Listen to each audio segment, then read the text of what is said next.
The state Supreme Court recently ruled against the two-thirds legislative vote requirement for tax increases. Your thoughts? I'm very disappointed in the court. I'm very concerned what this will mean for taxpayers. First of all, there are a number of provisions in our state constitution that requires a 60 or 67% supermajority requirement. So having one in the legislature seems like it would be totally within the realm of the Constitution. So I'm very disappointed with the Supreme Court because of that. But I'm also very worried for the taxpayers. There are a whole host of tax increases that have been proposed this year, just like they have several years before. The difference is now we don't have the two-thirds vote requirement to protect the taxpayers. We are outnumbered in the House with those who would support a tax increase. So I'm very concerned with whether or not we're going to have any more discussions about reforms in state government and ways to save money, because when there's no two-thirds, there's no discussion on reforms. It's all about taxes. Did the ruling surprise you?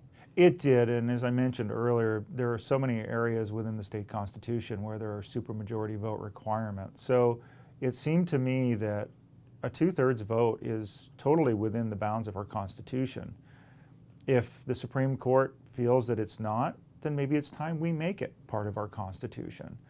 And House Joint Resolution 4206, which is a piece of legislation that I introduced, would do just that. Unfortunately, it's going to be very difficult to get the two-thirds vote we need to get that out of the legislature to give the voters a chance to vote on putting it into the Constitution. I think that's a vote they deserve. What about the majority party? Is their budget going to include tax increases? I'm very concerned that it will. There have been a number of proposals put out there. Even though the voters soundly rejected an income tax a few years ago, there's a proposal out there for an income tax. There are proposals for a whole variety of taxes, sales taxes, capital gains taxes. They all claim to tie them to a specific funding area where they're going to appropriate the money. But here in Olympia, we know that that just doesn't always stay that way. We've seen where fees were increased on a group one year and those monies rated and used for something else the very next year. So I'm very concerned with some of the proposals out there and the likelihood that they will pass. I'm hopeful, though, that the Senate Coalition Caucus will be able to help us and protect the taxpayers. In this case, I think they are the ultimate line of defense.